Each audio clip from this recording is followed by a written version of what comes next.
નમસ્કાર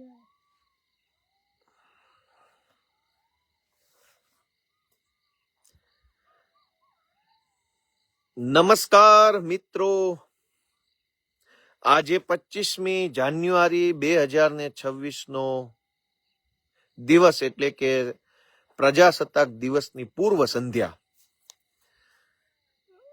આજે મારે બે અતિ સમજવા જેવી મહત્વની વાતો જાગૃત નાગરિકો સમક્ષ મૂકવી છે. તો મારી બધા પાસે એટલી લાગણી છે કે જરાક શેર કરજો. સામાન્ય રીતે હું દરેક વખતે એવું કહેતો નથી, કેમ કે હું એવું માનું છું કે તમને મારી વાત ગમશે તો આપમેળે શેર થવાની છે. પણ આ વખતે હું એવું કહું છું એડવાન્સમાં કે શેર જરાક કરજો, જેથી કરીને મહત્વની વાત વધુ લોકો સુધી પહોંચે. સૌથી પહેલા કોમેન્ટ કરીને જણાવો કે મારો અવાજ સ્પષ્ટ આવે છે કે જરાક ડિસોર્ટેડ અવાજ આવે છે. જરાક મારો અવાજ સંભળાતો હોય ને કોમેન્ટ કરો તો હું મારી વાત આગળ વધારું.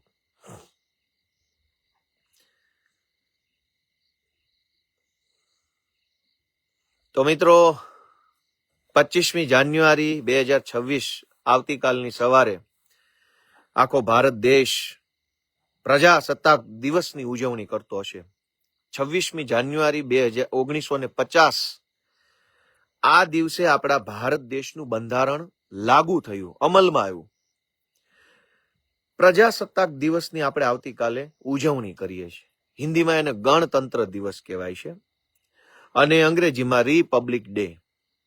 દોસ્તો, પ્રજાસત્તાક દિવસ એટલે શું? તો કે સત્તા પ્રજાના હાથમાં હોય અથવા સત્તા જ્યારે પ્રજાના હાથમાં આવી એ દિવસની ઉજવણી. એટલે આપણે 75 વર્ષથી ઉજવતા આવીએ છીએ કે આપણા હાથમાં સત્તા આવી, આપણા હાથમાં, આપણા એટલે કે જનતાના, લોકોના હાથમાં સત્તા આવી. પહેલા અંગ્રેજોના હાથમાં સત્તા હતી, એટલે અંગ્રેજો જે કે એ કરવું પડતું, એવી રીતે આગળ વધવું પડતું હતું. પછી દેશ આઝાદ થયો અને સત્તા ભારત દેશના લોકોના હાથમાં આવી. સત્તા ભારત દેશના લોકોના હાથમાં આવી એ બાબતની ઉજવણી એટલે કે 26મી જાન્યુઆરી પ્રજાસત્તાક દિવસ. હિન્દીમાં ગણતંત્ર. તંત્ર એટલે આ આખા દેશની વ્યવસ્થા.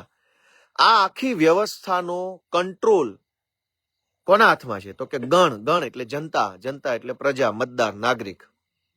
એટલે કે અંગ્રેજીમાં કે હિન્દીમાં કે ગુજરાતીમાં ગણતંત્ર દિવસ કે પ્રજાસત્તાક દિવસ છે જે આપણે દર વર્ષે ઉજવીએ છીએ, એનો એક જ અર્થ નીકળે છે કે સત્તા હજુ સુધી પ્રજાના હાથમાં છે અને એટલે તો ઉજવણી કરવાની છે. પ્રજાના હાથમાંથી સત્તા છીનવાઈ જાય અને પ્રજાના હાથમાં ખરેખર કોઈ સત્તા જ ન હોય અને પ્રજા ગુલામ બની જાય તો શેનો પ્રજાસત્તાક દિવસ? તો ક્યાં પ્રજાસત્તાક દિવસ જ ઉજવવાનો છે? એટલે દર 26મી જાન્યુઆરીએ આપણે જે પ્રજાસત્તાક દિવસ ઉજવીએ છીએ એનો એક જ અર્થ નીકળે છે કે હજુ સુધી આપણે એવું માનીએ છીએ કે સત્તા આપણા એટલે કે જનતાના હાથમાં છે. પણ શું ખરેખર સત્તા જનતાના હાથમાં છે? દરેક માણસ જો દિલ ઉપર હાથ રાખીને પોતાની જાતને પૂછે કે પ્રજાસત્તાક દિવસ તો આવ્યો પણ સત્તા પ્રજાના હાથમાં છે, તો ઘણા માણસના મનમાંથી અવાજ આવે કે ના ભાઈ ના, સત્તા તો કોન્ટ્રાક્ટરોના હાથમાં છે, સત્તા તો અધિકારીઓના હાથમાં છે, સત્તા તો નેતાઓના હાથમાં છે, સત્તા તો રૂપિયાવાળાઓના હાથમાં આવી ગઈ છે, સત્તા તો ગુંડાઓ, લફંગાઓ, માફિયાઓના હાથમાં છે, સત્તા તો બધા જ તે કેપેબલ માણસો પાસે છે, ગરીબ માણસના હાથમાં સત્તા નથી. આવું જો મતલબ આપણે આપણી જાતને પૂછીએ, આત્માને પૂછીએ તો આપણને એવું લાગે કે ના ભાઈ ના, અમારી પાસે ક્યાં સત્તા છે, અમે તો ગરીબ, લાચાર, સામાન્ય આમ આદમી છીએ. જો દેશના કરોડો લોકો એવું માનતા હોય કે ભાઈ અમારી પાસે ક્યાં સત્તા છે, સત્તા તો પૈસાવાળા, ગુંડાઓ, નેતાઓ, અધિકારીઓ એમની પાસે છે, તો પછી કરોડો લોકો પ્રજાસત્તાક દિવસ કેમ ઉજવે છે? તો પછી પ્રજાસત્તાક દિવસનું મહત્વ શું? દોસ્તો, સત્તા 100% પ્રજાના હાથમાં નથી, એમ 100% નેતાઓ કે અધિકારીઓના હાથમાં પણ નથી. વાસ્તવિક સત્તા આજે પણ આ દેશના લોકોના હાથમાં છે. ભારતના સંવિધાન નિર્માતાઓએ અને મુખ્ય રૂપે ડોક્ટર બાબા સાહેબ ભીમરાવ આંબેડકર સાહેબે જે બંધારણ બનાવ્યું, એ બંધારણને એટલું બધું મજબૂત બનાવ્યું છે કે આજે 75 વર્ષ પછી પણ આ બંધારણ આપણને સૌને એક પ્રોટેક્શનની જેમ પ્રોટેક્ટ કરે છે. આપણને સૌને એક દિશા બતાવે છે, આપણા સૌના અધિકારોનું રક્ષણ કરે છે અને આપણને સૌને આગળ વધવાની એક તક પૂરી પાડવા માટેનું કામ ભારત દેશનું બંધારણ કરે છે. બંધારણની બાબતમાં એક વિશેષ મહત્વની વાત એ છે કે તમે બંધારણને માનો કે ન માનો, બંધારણ તમને માને છે, બંધારણ તમને અધિકાર આપે છે. એ જ બંધારણની બહુ મોટી ખૂબી છે. ભારત દેશનું બંધારણ બનાવવામાં 2 વર્ષ 11 મહિના જેટલો સમય લાગ્યો, બનાવવામાં. કેમ કે કોઈ નવલકથા નહોતી લખવાની, કાલ્પનિક વાર્તા નહોતી લખવાની. પણ ભારત દેશ આઝાદ થયા પછી ભારત દેશના લોકોની સત્તા લોકોના જ હાથમાં આવે તો આઝાદ થયેલા ભારત દેશને કેવો બનાવવો છે, ભારત દેશનો વહીવટી તંત્ર કેવું બનાવવું છે, ન્યાયતંત્ર કેવું બનાવવું છે, સમાજ કેવો હોવો જોઈએ, શિક્ષણ કેવું હોવું જોઈએ, વ્યવસ્થાઓ કેવી હોવી જોઈએ, આ બધી બાબતોની કલ્પના કરવાની હતી. અને એ કલ્પના સાકાર કરવા માટેનો રસ્તો નક્કી કરવાનો હતો. એટલે ભારત દેશનું બંધારણ બનાવવામાં 2 વર્ષ 11 મહિના જેટલો લાંબો સમય લાગ્યો. વિશ્વના તમામ દેશોના બંધારણ કરતા ભારત દેશનું બંધારણ લાંબુ, મોટું અને લેખિત સ્વરૂપનું છે. વિશ્વનું સૌથી મોટું બંધારણ આપણને મળ્યું છે, આપણા માટે સૌભાગ્યની બાબત છે. કેમ કે આપણા દેશનું બંધારણ જે છે એ વિવિધતાઓનું પ્રતિનિધિત્વ કરે છે. આપણો દેશ દુનિયાના સૌથી વધુ ને વધુ વિવિધતા ધરાવતો દેશ છે. અહીંયા એટલી બધી ભાષાઓ, એટલા બધા પ્રકારના સાંસ્કૃતિક વારસો ધરાવતા લોકો, અલગ અલગ હજારો જ્ઞાતિઓ, એમની અલગ અલગ માન્યતાઓ, અલગ અલગ પ્રદેશો, અલગ અલગ પહેરવેશ, અલગ અલગ રીત રિવાજો, એટલું બધું અલગ અલગ છે કે એક દેશની અંદર હજારો પ્રકારની સંસ્કૃતિઓ, ભાષાઓ, જ્ઞાતિઓ અને સભ્યતાઓ છે. પણ એ બધી જ વિવિધતાઓને એક તાંતણે બાંધવાનું કામ ભારત દેશના બંધારણે કર્યું. આ ભારત દેશનું બંધારણ છે ત્યાં સુધી આપણે એવું માની શકીએ છીએ કે સત્તા લોકોના હાથમાં છે. ભલે થોડું ઘણા અંશે આપણને એમ લાગે કે નેતા કે અધિકારી કે ગુંડાઓના હાથમાં સત્તા છે, પણ તેમ છતાંય સત્તા લોકોના હાથમાં તો છે જ. અને એના પાયાનું કારણ છે બંધારણ. અને બંધારણની અંદર શું છે? બંધારણની અંદર લોકોને મત આપવા માટેનો અધિકાર મળ્યો છે. ભારત દેશના રાષ્ટ્રપતિ પણ એક બટન દબાવે તો એક મત, ગોપાલભાઈ ઇટાલિયા એક બટન દબાવે ધારાસભ્ય તરીકે તો પણ એક મત, અને ગામડાના છેવાડાના દૂરના વિસ્તારમાં મજૂરી કરતો અભણમાં અભણ માણસ બટન દબાવે તો પણ એક મત.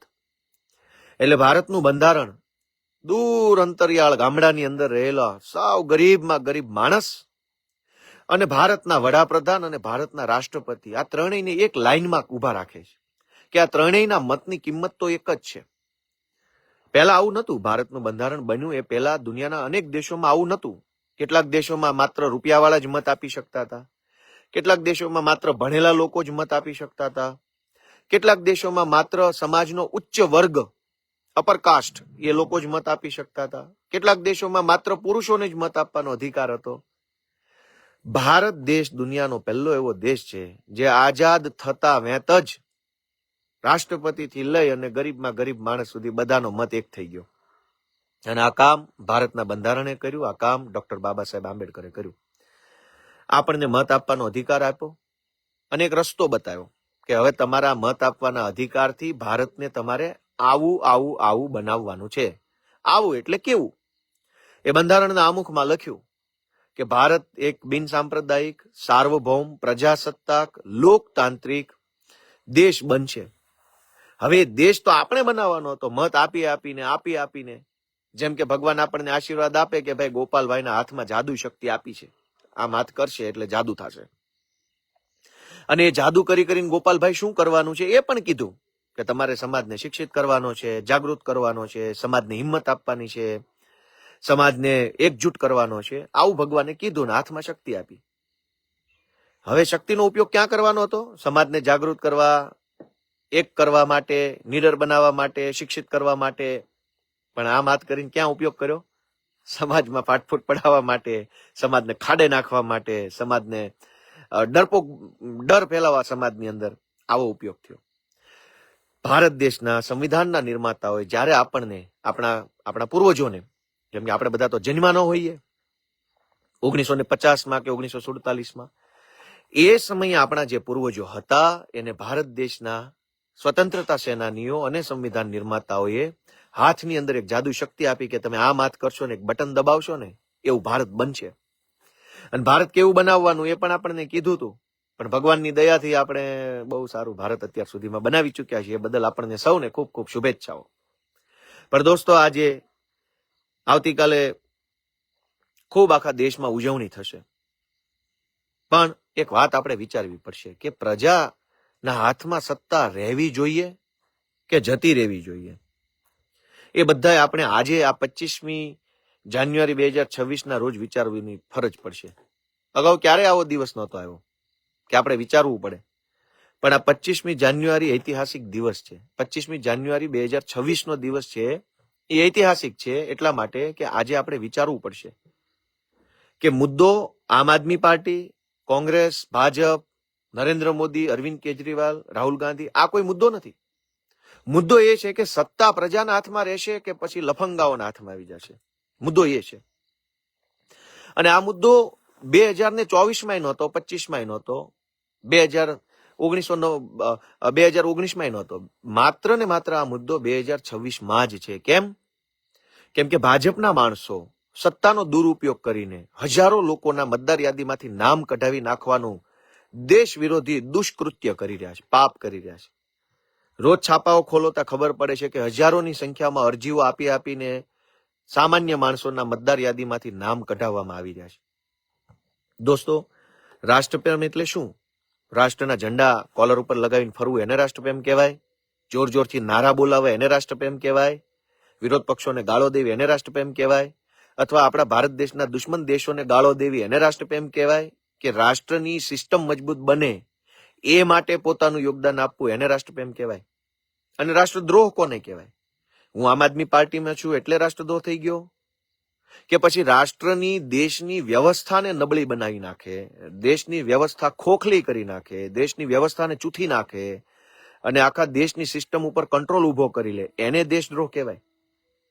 આજે ભાજપ પાર્ટી જે કરી રહી છે, મતદાર યાદીમાંથી લોકોના નામ કઢાવવાનું દુષ્કૃત્ય, એ દુષ્કૃત્ય કોઈ આમ આદમી પાર્ટી કે કોંગ્રેસ સામે નથી.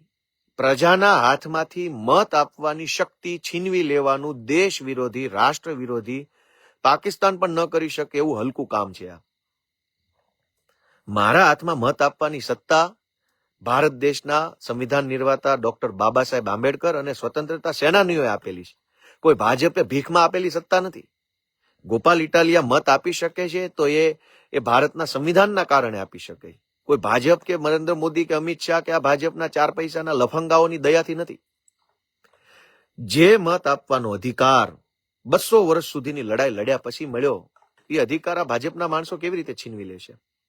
અને ધારો કે દરેક વિધાનસભા દીઠ 10,000 લોકોના મતદાર યાદીમાંથી નામ કાઢી નાખે ભાજપના માણસો, અને એના કારણે ગોપાલભાઈ ઇટાલિયા ચૂંટણી હારી જાય, તો એ કઈ ગોપાલભાઈનો લોસ નથી. આખી સિસ્ટમની ખામી ઉભી થઈ ગઈ. આખી સિસ્ટમ બરબાદ કરી નાખી ભાજપે. ગોપાલભાઈ હારી જાય, ગોપાલભાઈ તો મરી જશે, જીતી જાય તોય મરી જશે, હારી જાય તોય મરી જશે, આયુષ્ય પૂરું થાય તો દરેક માણસ મરી જશે. પણ સિસ્ટમ જ આખી ડેમેજ કરી નાખી તો ભારત દેશના લોકોની હાથમાં પ્રજાસત્તાક દિવસ એટલે કે પ્રજાના હાથમાં સત્તાનો મતલબ શું વધ્યો? એટલે આવતીકાલે જો આપણે પ્રજાસત્તાક દિવસ ઉજવવો હોય તો આપણી આસપાસમાં રહેતા ભાજપના એક કાર્યકર્તાને જરૂર પૂછવું પડે કે તું આ દેશદ્રોહી પાર્ટીનો સભ્ય છો, તને શરમ નથી આવતી? તારી પાર્ટીના લોકો એટલે કે ભાજપના લોકો આમ જનતાના હાથમાંથી મત આપવાનો અધિકાર છીનવી રહ્યા છે. એ દેશદ્રોહ નથી? મત આપવાનો અધિકાર તો સંવિધાન આપે છે. ભાજપની ખેરાત થોડી છે કે તમે છીનવી લેશો. તો દેશમાં ભાજપ પાર્ટી મત આપવાનો અધિકાર છીનવી લેતી હોય, એ પોતાની જાતને રાષ્ટ્રવાદી પાર્ટી કેવી રીતે માની શકે? ગુજરાતની તમામ વિધાનસભાઓમાં એવરેજ 10,000 લોકોના મતદાર યાદીમાંથી નામ ડિલીટ કરવાની અરજી ભાજપના માણસો આપી આવ્યા છે. એ તો દેશ વિરોધી કૃત્ય છે અને પ્રજાના હાથમાંથી સત્તા છીનવી લેવાનું કૃત્ય છે. બીજી કોઈ રીતે, અન્ય કોઈ રીતે નેતા કે અધિકારી તો જનતાના કંટ્રોલમાં નથી. કમસે કમ ચૂંટણી ટાણે તો કંટ્રોલમાં આવે છે. ચૂંટણી ટાણે નમસ્તે કરવું પડે, પગે લાગવું પડે, ખેતરે ખેતરે આંટા મારવા પડે, ગંધાતી ગોબરી ગલીમાં જઈને તે હાથ જોડવા પડે છે. શું કામ? એ સંવિધાનની તાકાત છે. વડાપ્રધાનોએ હાથ જોડી લેવા પડે છે ચૂંટણી આવે ત્યારે. તો 5 વર્ષમાં એક વખત ગમે એવા નેતાને પણ વાંકો વાળી દેવાની તાકાત સંવિધાનથી માણસને જે મળી છે, એ તાકાત શું કામ છીનવી લેવામાં આવે છે? અને એનાથી મોટો રાષ્ટ્રદ્રોહ કેવો હોય? પોતાની જાતને બહુ મોટા રાષ્ટ્રપ્રેમી જણાવતા ભાજપના લફંગાઓને મારે એટલું પૂછવું છે કે આ કેવો રાષ્ટ્રવાદ છે તમારો કે તમે ભારત દેશના નાગરિકને અધિકાર છીનવી લો છો મત આપવાનો? તમારી સરકાર રોડ રસ્તાનો, શિક્ષણનો, વીજળીનો, પાણીનો, ખેતીનો, સન્માનપૂર્વક જીવન જીવવાનો અધિકાર તો નથી આપી શકતી. તો કમસે કમ બાબા સાહેબે આપેલો એક મત આપવાનો અધિકાર તો રહેવા દો બાપા. એ છીનવી લેવો છે? અને અમારી પાસેથી મત આપવાનો અધિકાર છીનવી લઈને તમે કયું રાષ્ટ્ર નિર્માણ કરવા માંગો છો? કયો દેશ પ્રેમ છે તમારો એવો કે જે અમારો મત આપવાનો અધિકાર છીનવા પછી તે તમે દેશની સેવા કરી શકશો?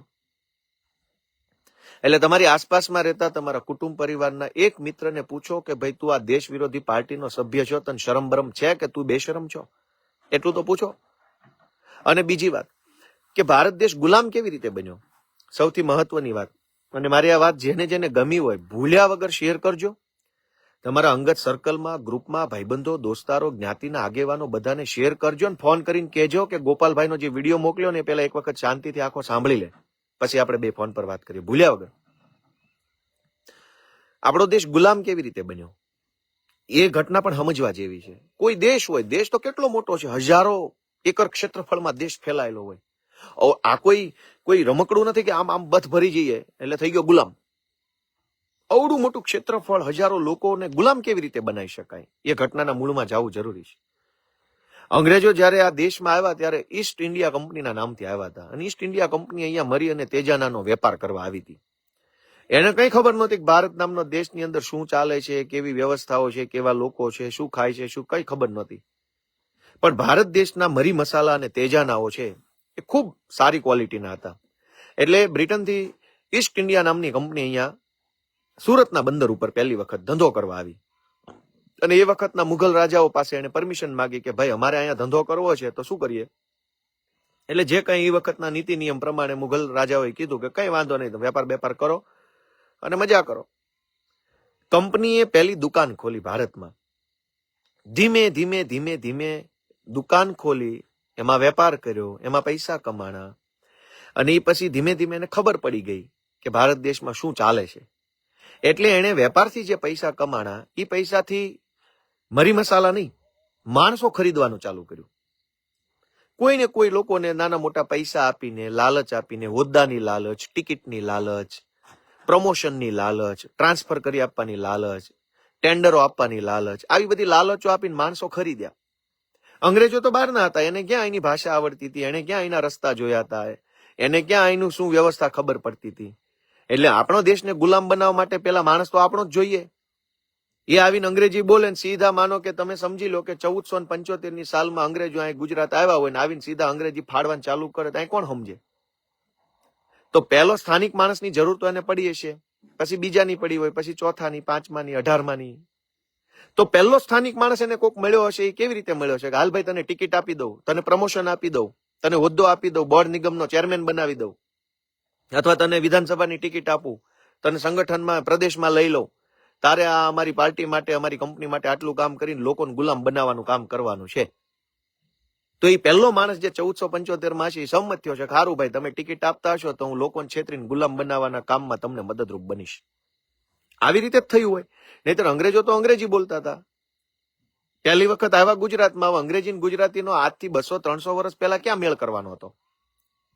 દોસ્તો, આજે પણ દેશને ગુલામ બનાવવાનું ષડયંત્ર થઈ રહ્યું છે, અને ગુલામ બનાવવાના ષડયંત્રની વચ્ચે આપણે પ્રજાસત્તાક દિવસ ઉજવવાનો છે.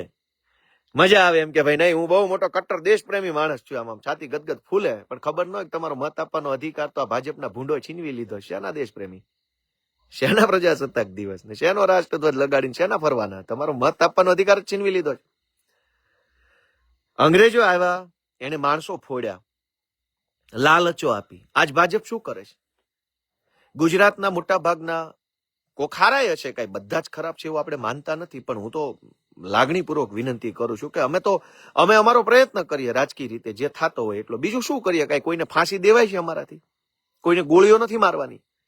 લોકો વિચારે કે કેટલાક પ્રાંત અધિકારીઓના હાથમાં સત્તા છે અત્યારે મતદાર યાદી સુધારવાની.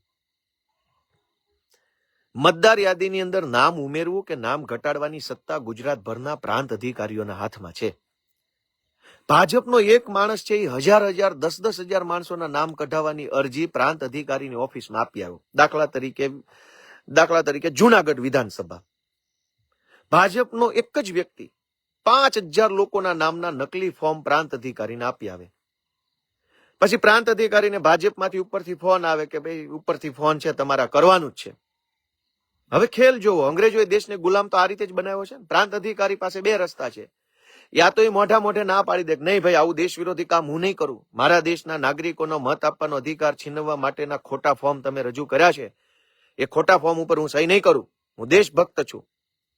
યા તો પ્રાંત અધિકારી એવું વિચારે કે મને પ્રમોશન આપી દેજો અને અમદાવાદમાં કંઈક સારી જગ્યાએ પોસ્ટિંગ આપી દો, મલાઈ વધારે ખાવા મળે ને મને મારી પત્નીને બંનેને પ્રમોશન આપી દો ને એક સારું ક્વાર્ટર્સ આપી દો, અથવા ફલાણા ટેન્ડરમાં મને ભાગ આપી દો, અને એની લાલચ પૂરી થઈ જાય તો એ પ્રાંત અધિકારી 10,000 ફોર્મ ઉપર સહી કરી દે અને દેશના 10,000 નાગરિકોનો મત આપવાનો અધિકાર છીનવી લે.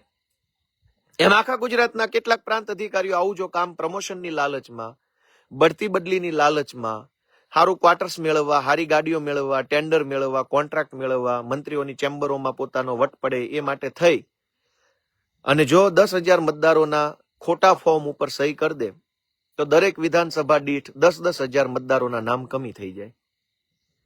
10,000 માણસોના નામ કમી થઈ જાય એટલે ભાજપની સરકારને કોઈ દિવસ કોઈ હરાઈ ન શકે. તો થઈ ગયો દેશ ગુલામ. અને દેશ ગુલામ કરવા માટે મેં કીધું એમ આખો બથ ભરવાની જરૂર નથી. ગુજરાતને કે ભારતને ગુલામ બનાવવું હોય ફરીથી તો કઈ આમ આવી રીતે આમ કે આમ પકડી લઉં ગુલામ થઈ ગયું એવું જરૂર નથી. 5-25 મામલતદારો, 5-25 પ્રાંત અધિકારીઓ, 10-15 કલેક્ટરો ફૂટી જાય હોદ્દાની લાલચમાં, પ્રમોશનની લાલચમાં, એટલે થઈ જાય દેશ ગુલામ. અને અંગ્રેજોએ આ જ રીતે દેશ ગુલામ બનાવ્યો ને. જે તે વખતે ભારતની જનસંખ્યા હશે 2-5 કરોડ જે તે વખતે, તો તે દિવસે અંગ્રેજોએ ક્યાં 5 લાખની સંખ્યામાં આવ્યા હતા? અંગ્રેજો આવ્યા 100-150. ભારતની સંખ્યા હતી 1.5-2 કરોડ. હવે 1.5-2 કરોડ લોકો ઉપર 100-150 લોકોનું શાસન 200 વર્ષ હાલ્યું. કેવી રીતે? તો કે 5 માણસ ફોડી લીધા હોય. એ 5 માણસને હોદ્દા, ટિકિટું, પ્રદેશ કક્ષાનો હોદ્દો, બોર્ડ નિગમમાં ચેરમેન, આ તે બનાવે ની 5 લોકો પછી દલાલી કરે કંપનીની. કોની? ઈસ્ટ ઇન્ડિયા કંપનીની. અને ઈસ્ટ ઇન્ડિયા કંપનીની સરકાર ભારત દેશમાં 200 વર્ષ હાલી. આજે ફરીથી ઇતિહાસનું પુનરાવર્તન થવા જઈ રહ્યું છે. ગોપાલભાઈ તો બહુ નાની હસ્તી છે. આમ આદમી પાર્ટી, કેજરીવાલ, કોંગ્રેસ, રાહુલ ગાંધી, આ બધા નાના વ્યક્તિઓ છે. ભારત મોટું છે, ભારત મહાન છે, ભારત ટકી રહેવું જોઈએ, ભારતની વ્યવસ્થા ટકી રહેવી જોઈએ, અને એના માટે પ્રજાના હાથમાં સત્તા રહેવી જરૂરી છે. સત્તા પ્રજાના હાથમાં હશે ત્યાં સુધી ભારત સલામત છે. જે દિવસે સત્તા પ્રજાના હાથમાં નહીં, 100% નેતાના હાથમાં વહી જશે તે દિવસે ભારત સલામત નહીં રહે. અને એટલે આપણે બધાએ ચિંતા એ વાતની કરવાની છે કે ભારત દેશના લોકોના હાથમાં સત્તા રહેવી જોઈએ. આજ કેટલાક લોકો ભાજપ મતદાર યાદીમાંથી નામ ડિલીટ કરાવે છે, એની મજા લઈ રહ્યા છે. ભાજપના અંધભક્તો જે કોઈ પણ છે, જેની આંખો બંધ થઈ ગઈ છે, એને કઈ દેખાતું નથી, એ લોકો મજા લે છે. ગોપાલ હારી જાય, કેજરીવાલ હારી જાય તો મજા લે છે. અલ્યા ભાઈ, ગોપાલ જીતી બી જાય તોય મરી જવાનો છે. એનો સમય પૂરો થશે મરી જશે. ભારત તો રહેવાનું છે. ભારતનો સમાજ, ભારતનો વારસો રહેવાનો છે. એની ચિંતા કરો, અમારી ક્યાં ચિંતા કરવાની છે? દોસ્તો, મારી એક જ વિનંતી છે કે આ પાપ જે ભાજપ કરી રહ્યું છે એ દેશ વિરોધી કૃત્ય છે, રાષ્ટ્ર વિરોધી કામ છે. કોઈ પણ વ્યક્તિનું મતદાર યાદીમાંથી નામ ડિલીટ કરાવી નાખવું એ પાપ છે, એ રાષ્ટ્ર વિરોધી કૃત્ય છે. પોતાની જાતને દેશપ્રેમી માનતા, રાષ્ટ્રવાદી માનતા લોકોએ પોતાના અંદર જોવાની જાતમાં જોવાની જરૂર છે કે આવું કૃત્ય ન કરે. જો કાલે બધાએ 26મી જાન્યુઆરી 2026ના રોજ ખરેખર પ્રજાસત્તાક દિવસ ઉજવવો હોય તો ભારતનો ઝંડો કોલર ઉપર લગાવવાની જરૂર નથી. તમારી આસપાસમાં કોઈ પણ માણસનું મતદાર યાદીમાંથી નામ નીકળી ન જાય એ માટે તમારે જાગૃત બનવાની જરૂર છે. અને એક છેલ્લી વિનંતી કે ગુજરાતભરના જે પ્રાંત અધિકારીઓ તમારી જ્ઞાતિના હોય, આપણે બધા અધિકારીઓને લઈને જ્ઞાતિ ગૌરવ કરીએ છીએ કે ફલાણી અધિકારી અમારી જ્ઞાતિનો છે, અમારી જ્ઞાતિનું ગૌરવ. તો જે જ્ઞાતિના પ્રાંત અધિકારીઓ છે એ જ્ઞાતિના આગેવાનો, યુવાનો આ લાઈવ સાંભળતાની વિનંતી છે કે તમારા જ્ઞાતિના ગૌરવને કહેજો કે દેશ વિરોધી કૃત્ય ન કરે પ્રમોશનની લાલચમાં. ભાજપ પાસેથી મેડલ લઈ લેવાના ચક્કરમાં, ભાજપ પાસેથી પ્રમોશન લઈ લેવાની મહત્વાકાંક્ષામાં, ભાજપ પાસેથી બધું બહુ કમાઈ લેવાના ચક્કરમાં દેશ વિરોધી કૃત્ય ન કરે એવું તમારી જ્ઞાતિના ગૌરવને જરાક ફોન કરીને કહેજો કે તારા પ્રમોશન માટે, તારી ગાડીઓ માટે, તારી બદલી માટે મલાઈ જાજી મળતા હોય એવી જગ્યાએ પોસ્ટિંગ લેવાના ચક્કરોમાં દેશને ગુલામ બનાવવાના કૃત્યમાં ભાગીદાર ન બનતા. એટલે પોતપોતાની જ્ઞાતિના ગૌરવો જે પ્રાંત અધિકારીઓ છે એને પોતપોતાની જ્ઞાતિના જુવાનિયાઓ જેને ભાઈબંધ દોસ્તીના વ્યવહાર હોય, હારે ભણતા હોય, નોકરી કરતા હોય કે કંઈ પણ જે કહી શકતા હોય ફોનથી, જેમ કે મારા મિત્રો મને કહી શકે ગોપાલ તું આમ તેમ એમ, તો જે તમે જે પ્રાંત અધિકારીને કહી શકતા હોય એ પ્રાંત અધિકારીને આજે ને આજે ફોન કરજો કે દેશને ગુલામ બનાવવાના ષડયંત્રમાં તું ભાગીદાર ન બનતો, અમારા જ્ઞાતિના ગૌરવ તરીકે તને કીધું છે, નહીતર આ દેશ ગુલામ થઈ જાય તો અમારે તને શું કહેવાનું. એટલે દોસ્તો 26મી જાન્યુઆરી ઉજવવા માટે થઈ આપણે બધાએ પ્રજાના હાથમાં સત્તા રહે એવો પ્રયત્ન કરવો જરૂરી છે. નહીતર 26મી જાન્યુઆરી ખાલી ફોટો સેશન વધશે, સત્તા બત્તા કઈ હશે નહીં, ફોટા પડાવવાની મજા કરો. તમામ લોકોને આવતા 26મી જાન્યુઆરી પ્રજાસત્તાક દિવસની એડવાન્સમાં ખૂબ ખૂબ શુભેચ્છાઓ, અને પ્રજાના જ હાથમાં સત્તા રહે એવા પ્રયત્નો આપણે બધા કરીએ આપણા આસપાસમાં, એવી શુભેચ્છાઓ સાથે ભારત માતા કી જય. જય જય ગરવી ગુજરાત.